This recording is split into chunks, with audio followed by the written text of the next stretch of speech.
Hey, what's up, everybody? It's Timothy here with Mana Rocks, and we're moving right along into part 3 of our Theros Beyond Death archetype breakdown, where we are taking 2 color pair archetypes at a time from within the limited format and kind of just breaking down the payoff cards, the synergy cards, and the rares that fit into that archetype.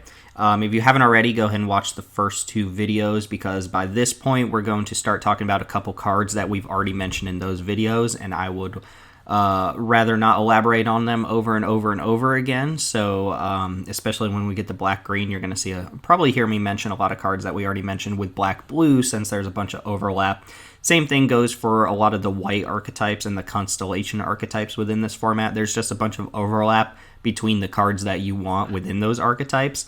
And black-white is our first real Enchantment Matters archetype for this format. So a lot of the cards we mentioned in this video, we will be talking about again in later videos. So go ahead and check out the first 2 parts. I'm trying to get through these quickly. The whole point of this was to try and make it a little bit more bite-sized, but the videos are still coming out to 35, 40 minutes, and that's just due to my rambly nature. I like to talk about Magic. So with all that being said, thanks for joining us. We will be talking about these 2 archetypes. You can find us on Twitter at MTG_ManaRocks, or subscribe below and leave a comment letting me know whether this has been helpful or if you have any suggestions for how to change it. I am all ears. So that being said, let's go ahead and jump into black-white. Now, this is kind of interesting for this format. Theros is an enchantment-based set, and they really pushed the enchantment themes this time along.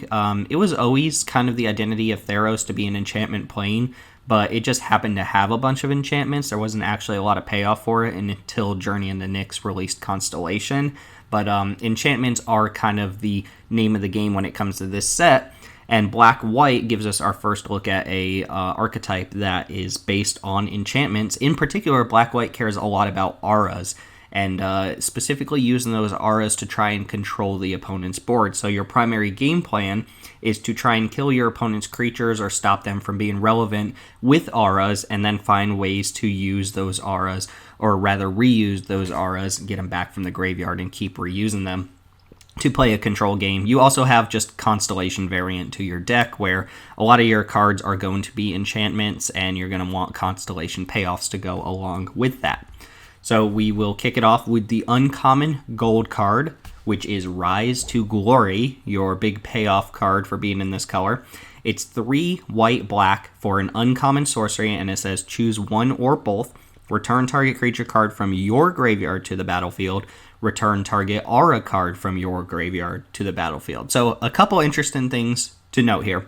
First off, creatures aren't very big at their base level in this format. Outside of green, you don't have large creatures.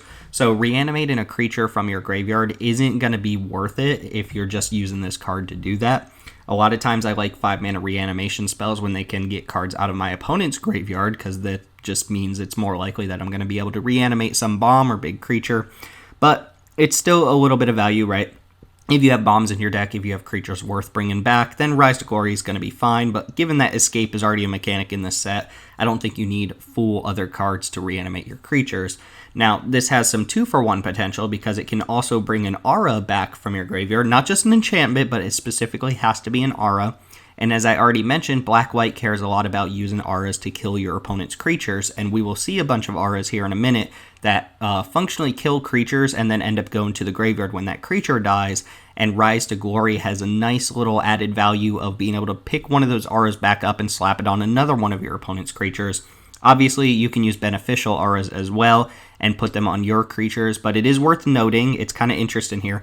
Someone can rule check me on this, because I'm not 100% sure, but I'm pretty sure the aura you bring back to the battlefield cannot go on the creature that you're also bringing back onto the battlefield, since they enter at the same time, and the aura, there has to be something that the aura could already enchant to come back onto the battlefield. So that's a little bit interesting. Feel free to look that up for me and let me know. But just a little bit of something to note about this card. I think if you manage to draft the black-white theme and you've got a bunch of kill spells in the form of auras, this card is very, very good. 5 mana to bring a creature back from the graveyard and kill an opponent's creature, or pacify an opponent's creature, seems extremely strong to me. And I think people are kind of overlooking that this card doesn't just reanimate enchantments in general. But I think black-white is well supported here, and I think this is your hallmark card for being in that color pair. Dawn Evangel is 2 and a white for a 2/3. It's an uncommon enchantment creature, a human cleric. It says whenever a creature dies, note that's not just your creature or your opponent's creature, it's just any creature dies on board.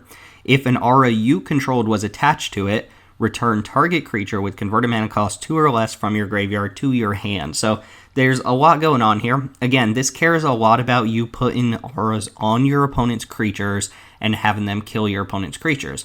Let's see, we'll just go ahead and jump ahead. There's a 2 mana aura that gives a creature -3/-3. If you use that on an opponent's creature and that creature dies, even if it doesn't just die from the aura, it dies later on while it's still enchanted with that aura, that will trigger Dawn Evangel, and you get to go ahead and raise dead one of your 1-drops or 2-drops. And there's a couple.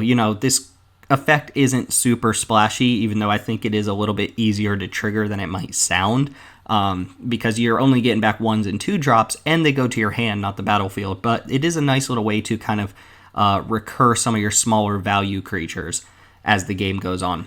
Again, you can play the beneficial aura game here as well and put enchantments on your own creatures, and then if those creatures die, you get to go ahead and just bring small creatures back to your hand. So it helps to mitigate the 2-for-1 nature of auras.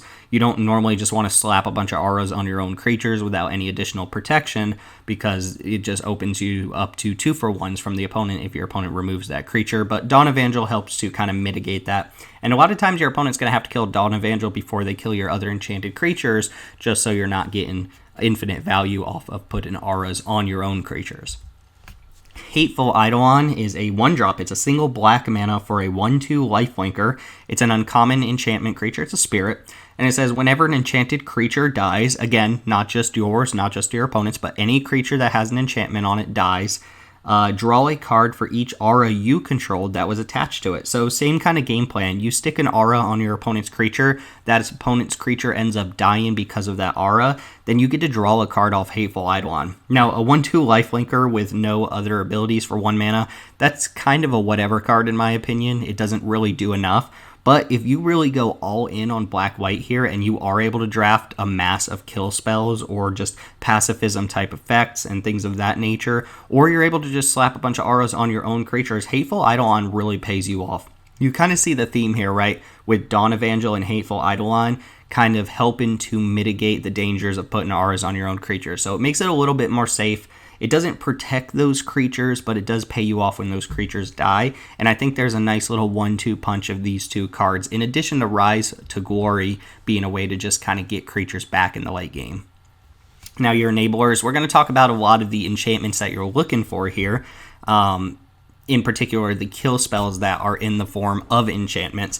You'll notice that Theros doesn't have a lot of just straight up removal. There's a lot of removal that's also tacked onto enchantments in the form of like enter the battlefield effects and static effects and stuff like that. First one I want to talk about is Inevitable End. It's 2 and a black for an uncommon aura, enchant creature. It says, enchant creature has at the beginning of your upkeep, sack a creature. So the idea here is you put this on your opponent's creature, and then when you pass the turn on their upkeep, they either have to sacrifice the enchanted creature or sack one of the other creatures. If they don't sacrifice the enchanted creature, then this is going to trigger again on the following turn, and they have to continue to sack creatures. So 9 times out of 10, they're just going to sacrifice the creature that this is enchanted to, so that they don't have to continue to sack creatures. But there are times where they will end up sacking other creatures because the inevitable end is on their best creature, and they might have some expendable creatures to get a couple more swings out of their best creature. But for the most part, I am evaluating this as kind of a gimmicky kill spell, and it is the type of thing that this deck is looking for. You want enchantments that are going to go to the graveyard when your opponent's creatures go to the graveyard, so that you can get them back and trigger those payoff cards that we already talked about. Mire's Grasp, perhaps the best black common in the set, is 1 and a black for an aura. Gives enchanted creature -3/-3. We just talked about this, but it's basically you would normally see this card as like an instant, a last breath, or a grasp of darkness or something along those lines, but it's in the form of an enchantment here, which matters a lot for all the same reasons as Inevitable End, because it will often just kill the creature that it's on, end up in the graveyard, and then you can recur it for value later on. Dreadful Apathy is a pacifism variant. It's 2 and a white for a common enchant creature, and it says the enchanted creature can't attack or block, so a 3-mana pacifism. And there's a little bit of an extra rider here. For 2 and a white, you can exile the enchanted creature, which means that Dreadful Apathy will go to the graveyard because the creature is no longer on board. Same kind of thing as the last two that we talked about. Now, this is probably a good point to stop and mention that there is, because of the enchantment themed nature of Theros, there's going to be a lot more enchantment removal. People will be main decking cards like Revoke Existence and other enchantment-based removal spells, which would normally be kind of delegated to the sideboard. But since we are in an enchantment-heavy block and there are whole themes based off enchantments and half the creatures happen to be enchantments, people are going to have enchantment removal in their deck, and that makes cards like this just a little bit more dangerous than they normally would be. Your Dreadful Apathies and your Pacifism variants aren't always going to get the job done. There are some formats where you stick a Pacifism on a creature and that basically kills the creature, but in this format you got to watch out because your opponent might have ways to get rid of that enchantment. There are even blink spells in the format which you got to watch out for, and that means that you can open yourself up to really dangerous attacks sometimes if you attack into an opponent's creature with something like a Dreadful Apathy on it and your opponent removes that enchantment mid-combat. So just be on the lookout for enchantment removal and play smartly around it if you're looking to use auras as your primary way of killing creatures. Next up is Heliod's Punishment. Again, another Pacifism type variant, more of an arrest actually. It's 1 and a white for an uncommon enchant creature. Heliod's Punishment enters the battlefield with 4 task counters on it. The enchanted creature can't attack or block, and it loses all of its abilities, so there you go, 2 mana arrest, fantastic card. But it gains the ability to tap and remove a task counter from Heliod's Punishment. Then, if there are no task counters on it, destroy Heliod's Punishment. So this is a pacifism or an arrest that lasts for basically 4 turns, right? Once your opponent taps that creature 4 times, the Heliod's Punishment will go to the graveyard. It will be destroyed, and the creature will stick around, regain all of its abilities, and be able to attack and block again. So normally pacifisms you play in a slow game or an aggressive game, whatever your game plan is, you use them to kind of lock your opponent out of being able to use a creature. This gives your opponent a way to get that creature back. Granted, 4 turns is a lot of turns, so you can kind of shape your game around it. But this is kind of problematic if you put this on a big creature and then the opponent has 4 turns, right? It's almost like you just wasted a card from your hand just to kind of stop some damage for a little while. Granted, you can recur this card. It is an aura that ends up going to the graveyard one way or another, so it fits the theme of black-white, but it's not the most reliable thing in the world. I think you actually want to be a super aggressive deck before you put Heliod's Punishment in there, treating it as a full-on removal spell, so you can take advantage of the fact that that opponent's creature is not going to be around for 4 turns. But they will get their creature back eventually. So this one's a little bit more dangerous than something like Dreadful Apathy, even though, gotta admit, the design of this card is super freaking cool.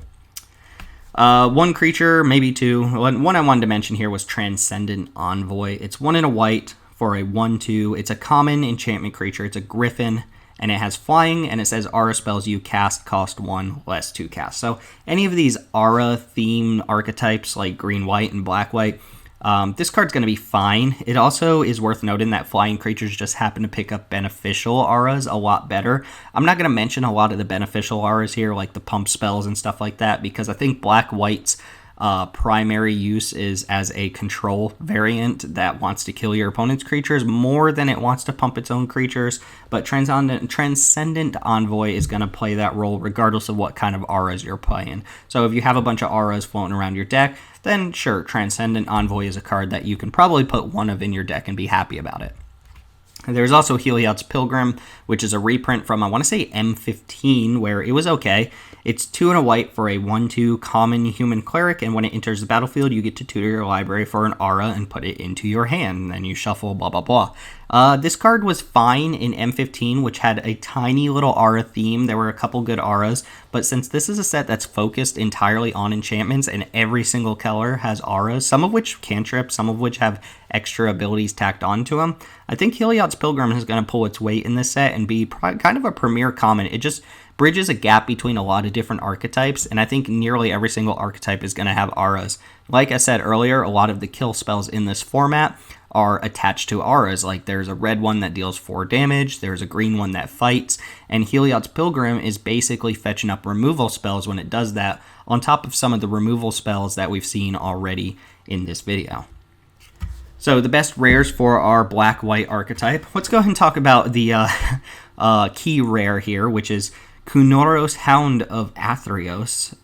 Again, this is similar to Gallia that we saw in the red-green video, where it's just a good card. It doesn't really match what the archetype's trying to do, but if you happen to be black-white, then you're going to play this card regardless of whether or not it's good in the archetype. And it's not necessarily bad either, right? It has a bunch of keywords which tend to play well with beneficial auras. But anyway, the card is 1 white, black for a 3/3. It's a rare legendary hound. It has Vigilance, Menace, and Lifelink. I guess 1 ability for each head. It says creature cards in graveyards can't enter the battlefield and players can't cast spells from graveyards. So the idea here is that it stops reanimation, and primarily in this set, it stops people from escaping cards. You can't pay escape costs because that casts the card. Actually, you might be able to still pay the cost and just not be able to cast the card. I don't know.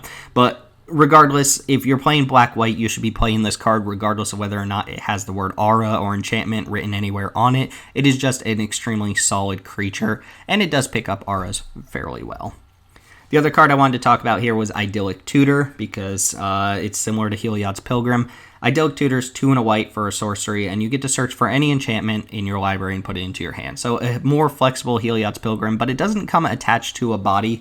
If you have very good enchantments or you have key enchantments in your deck, then Idyllic Tutor is going to be fine. If you have removal spell enchantments like the Myers Grasp, then this is basically add in 3 mana onto a removal spell. Basically, you're paying 5 mana to give something -3/-3, and I think that's fine. You need a bunch of enchantments in your deck before Idyllic Tutor becomes actually good, but I think Idyllic Tutor is a card that will see play in this limited format. It's not quite as narrow as it sounds, given that a bunch of creatures in this set are also enchantments, so this is close to like a powered-down demonic tutor in this set, if you will, since it's so flexible in what it can get. Still not a powerful card, right? If you're getting beat down, Idyllic Tutor is not exactly what you're looking for here. And note that I'm not going to mention a lot of the constellation cards for this archetype because they're just generically good, right? We talked about the Pegasus thing, the Archon that makes Pegasuses in the previous video. That card's just fine here as it is with any archetype that cares about enchantments. So I don't think we need to mention it here because it's not like it's better here than it is in any other archetype that's going to be casting enchantments and triggering Constellation. That moves us into black-green. So we already talked about blue-black in the first video, which had a self-mill theme to it, and used that self-mill theme to kind of make sure escape cards were being cast, and it had that really good gold uncommon, the Devourer, that could become unblockable whenever you self-milled yourself. Black-green is going to be extremely similar to it, except I guess your kind of payoff here is to put more escape creatures on board and use those creatures to just kind of beat down and recur them over and over again. So you get a lot more self-mill in green-black. You get everything we talked about in blue-black as far as black goes, but you also get some pretty good green cards here as well. And the game plan is basically the same. A couple of the payoff cards I wanted to talk about. First off, there's Freaka's Spawn again, and yes, we already mentioned this in blue-black, but I do want to point out that I just think this is the best escape creature you can have outside of rare or mythic rare. It's just such a solid uncommon. 3 mana, 3/4. It's 3 and a black for a 3/4. But if you escaped it, it comes in with 2+1/+1 counters, and your opponent sacrifices a non-Gorgon creature. Suck it, non-Gorgon creatures. So you're talking about a 3 mana, or rather a 4 mana 3/4, which is enough to usually trade off for something, whether it's a removal spell or whether it is a creature of your opponent's. And then this thing comes back. And like I mentioned in the blue-black video, the escape cost, despite being 6 mana, is only to exile 3 cards from your graveyard. And that's a pretty big deal because that means that you can usually do this multiple times within a game. So if they happen to kill your 5/6 that you already got value off of, you can bring it back again, make them sack another creature, and they kind of have to play the same song and dance over and over again. Freaka's Spawn has my thumbs up for the best non-rare escape creature and a pretty decent escape cost on top of it. So I wanted to mention it here again. The other big one that came to mind is Chainweb Arachneer. It's like a spider with little man arms. Kind of creepy, but it's a single green mana for a 1/2 with reach. It's an uncommon, and it says when it enters the battlefield, it deals damage equal to its power to target creature with fly-in an opponent controls. So obviously this is a 1/2, and it's not a fight, it just punches the flyer, but basically it's a 1 mana 1/2 that can block flyers, and it deals 1 damage to a flyer when it comes in. There's a decent number of flyers in this set. 1 damage is not going to kill most of them, but that's where the escape clause comes in. So this one is escape for 3 green, and exile 4 other cards from your graveyard. Again, you'll probably be able to do that maybe once, maybe twice throughout the course of a limited game. You know, you don't usually get 10 plus cards in a graveyard unless you're really actively trying to mill yourself out. But you can reliably cast this a couple times throughout the course of a game. And it escapes with 3+1/+1 counters on it. Plus, it gets to trigger that enter the battlefield trigger again. So it'll come back as a 4/5 reach. That'll get to punch a flyer for 4 damage, which is enough to take out almost every flyer, save for the really, really big ones, right? Keep in mind there are auras in the set and pump spells and stuff like that, so your opponent might be able to save their flyer, but Arachnir does a pretty good job of taking them down, and even if it doesn't kill a flyer, it's such a beefy blocker, and if they do kill it, you get to bring it back and potentially take down another flyer. So I think these are kind of your 2 hallmark non-rare escape creatures that you're looking for in black-green. I didn't want to sit here and waste your time talking about literally every single black-green escape card, but all the draw spells we talked about in blue-black, they could be playable here, and there's a lot of room for overlap to play Sultai. And if you have the mana fix in, just play blue, black, and green all together using kind of the combined strength of their escape cards and self-mill cards to make a 3-color graveyard deck. For our enablers, green has a lot of really cool ones, but let's go ahead and talk about the gold card first. Acolyte of Affliction is 2 black-green for an uncommon human cleric. It's a 2/3. When it enters the battlefield, you put the top 2 cards of your library into your graveyard, and then you may return a permanent from your graveyard to your hand. So a couple things to note here. First off, yeah, this is a self-mill creature, and it's a little understated for 4 mana, but it's fine. The other thing is that it doesn't target a card because it mills first. Normally, whenever you mill before getting a card back from your graveyard, it doesn't target so that you can choose one of the cards that you milled. That's just how it has to be worded. So your opponent can't gank this with a graveyard effect unless they do it before you mill. And if they do, you might hit something better off the mill and you get to just get that back. As long as this is getting back basically any permanent, it's a decent card, and within the context of this archetype, it also fills up the graveyard a little bit more. So I do like this card. You can loop them together, right? It's a little bit of a Gravedigger type effect, where if you have 2 Acolyte of Afflictions, they can keep getting each other back while filling up the graveyard, and then you can use that to, of course, put more escape cards in your graveyard, and basically just enable your green-black deck to continue filling up the graveyard while adding to the board. Mire Triton, I wanted to mention this one again because it is just such a solid uncommon for this entire set, right? Every black deck is going to be happy to play this card, but the black decks that care about their graveyards are the ones that want it the most. This is the 1 in a black 2/1 Death Toucher that when it enters the battlefield, mills you for 2 and lets you gain 2 life. There's a common that's very similar. It's Venomous Hierophant. I don't know how to pronounce that word. 3 in a black for a 3/3 common Death Toucher. When it enters the battlefield, you put the top 3 cards of your library into your graveyard. So again, these little Death Touchers that kind of fit on curve, block on the ground, trade off for your opponent's creatures while also putting cards into your graveyard are exactly what you're looking to do while you find something that can win the late game, right? These aren't necessarily cards that win the game on their own. They don't attack particularly well, but they do defend extremely well, and they kind of enable your game plan, again, while adding to the board. Binding of the Titans is a green saga that kind of fits the theme of what you want to be doing here. It's 1 in a green for a saga, and Chapter 1, when it enters the battlefield, says each player puts the top 3 cards of their library into their graveyard. So let me pause there for a second. I mentioned this in the blue-black video. Milling your opponent in this format is probably not a good thing. It's kind of dangerous to mill your opponent because they could have escape cards. Every single color has cards with escape, and milling your opponent into an escape card when you're the one who used the card or the effect that does that means that you're basically drawing your opponent cards sometimes. So be careful when you're playing this. If your opponent is a heavy escape deck, like maybe you're playing the mirror match, Binding of the Titans might not be a card that you actually want. Anyway, moving on from there. Chapter 2 says exile up to 2 target cards from graveyards. For each creature card exiled this way, you gain 1 life. So there's kind of a way to mitigate what I just said. If you happen to mill your opponent into escape cards, then Chapter 2 can eat those cards out of the graveyard. the life gain. It's a nice little bonus, but this is a way to stop your opponent from using the cards that you build. Now, if you play this later in the game, your opponent's going to know that you're going to have Chapter 2 coming up directly after playing this, so they're going to use their next turn to play those escape cards, and you might miss out on a lot of value. But for the most part, this card was designed to be able to mill both players while also trying to take that advantage away from the opponent. Chapter 3 is your big payoff here. It says return target creature or land card from your graveyard to your hand. So obviously you want to play this on turn 2. You want to, on turn 3, exile anything relevant your opponent has from the graveyard, and then on turn 4, you want to get back your best creature or land if you really need it from the graveyard.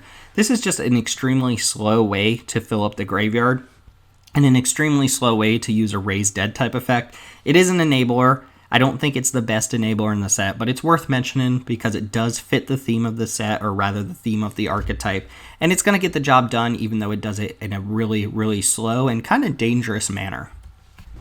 Now, what I think is way more better, and possibly this common is very pushed, Relentless Pursuit is 2 and a green. It's a sorcery, it's a common, and it says reveal the top 4 cards of your library.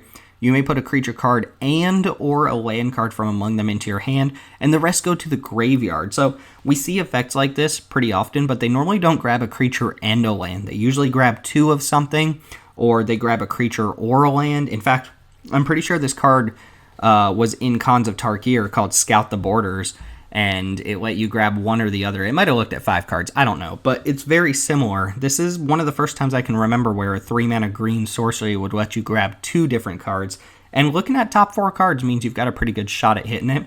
On top of that, you put 2 cards in your graveyard, or if you miss, you put more than 2 cards in your graveyard, but hopefully you don't miss.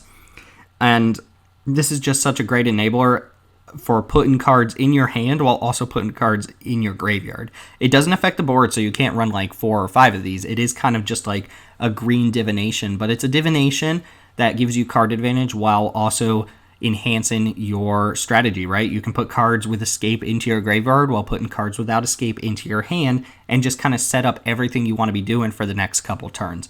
I think as far as commons go, this one's very pushed, and I think it's exactly what you want for green-black. Funeral Rites is very similar. It's 2 and a black for a common sorcery. It says you draw 2 cards, lose 2 life, and put the top 2 cards of your library into your graveyard. Now, we just looked at Relentless Pursuit, which oftentimes is going to do exactly what Funeral Rites does, except it gives you card selection. Funeral Rites is always going to give you 2 cards, whereas Relentless Pursuit has a small chance of whiffing or not hitting like a land or a creature. It's very, very rarely going to not hit anything. But Funeral Rites will guarantee you that second card. It is going to lose you some life, but it's still going to put those 2 cards in the graveyard. So these cards are very similar to each other, and I think you want maybe one of each if you're playing green-black. I would look to take the consistency of Funeral Rites over the kind of random nature of Relentless Pursuit. At least go 1 and 1 before I pick up a second copy of either. Also note that Funeral Rites cannot target the opponent. We're used to these Sign and Blood effects targeting the opponent, but this one does not do that. So just keep that in mind. There's a lot of good enablers here. Most of them are fairly interchangeable, but I think these are the ones that were worth mentioning the most. And that brings us to the best rares for the archetype. Again, I didn't want to talk about every single black card that I talked about in the blue-black video. So if you want to know which rares are really good, if you want to talk about Eat to Extinction and the Gravebreaker Lamia and the Cacophony Harpy and Timurit Calls the Dead, like these are all cards I already talked about in the blue-black video, so go check out the first video in this series. But as far as green-black goes, we have to talk about one card, Pulokranos Unchained. This is probably my front runner for best card in the set by a fairly wide margin. It is just absolutely bonkers. Maybe it's up there with like Elspeth or Ashiok or something like that, but Pulokranos Unchained is just ridiculous. It's 2 black-green for a Zombie Hydra, legendary mythic. It's a 0/0, but it enters the battlefield with 6+1/+1 counters. So 4 mana, 6/6, okay, whatever. It escapes with 12 +1/+1 counters, and the escape cost is 4 black-green, exile 6 other cards from your graveyard. So you're probably escaping this card once per game. If you're very lucky and the game goes on super long and you've enabled your black-green deck, then yeah, you might be able to escape it a second time. But you probably won't need to because this card is just ridiculous. It does say, and this is a downside, If damage would be dealt to Pulokranos while it has a +1/+1 counter on it, prevent the damage and remove that many +1/+1 counters from it. So if this blocks a 3/3, it's still going to kill your opponent's 3/3, and Pulokranos will not take damage, but it will remove 3 counters from it.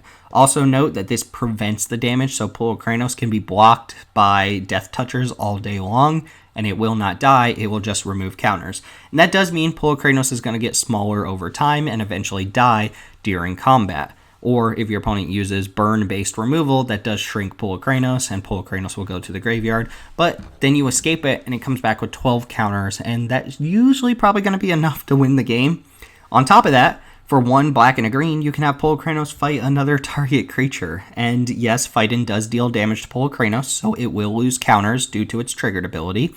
But this is repeatable removal, right? Imagine you play this on turn 4, and then you just fight, I don't know, a 2/2, right? Pulokranos is going to go down to a 4/4, and then the next turn you fight a 4/4. So Pulokranos is traded for 2 creatures, and you have the option to escape it later on, bring it back as a 12/12, and fight off more creatures.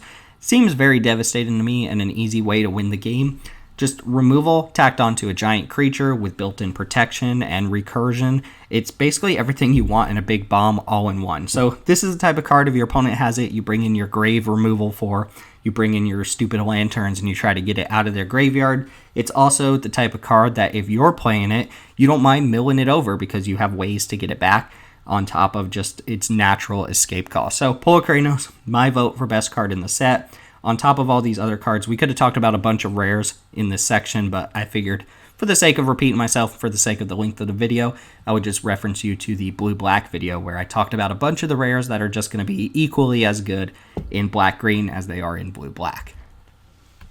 All right, enough chatter. We are going to cut it there, and we will save some room for episode 4 and 5 of this series. I think I might also do one on the Devotion decks if I have the time to do so, because I do think there's maybe a little bit of an incentive to try and go in a monocolored deck, although I'm not convinced it's going to work out like Eldraine or something like that. But next time, we'll talk about some white decks, green-white and blue-white.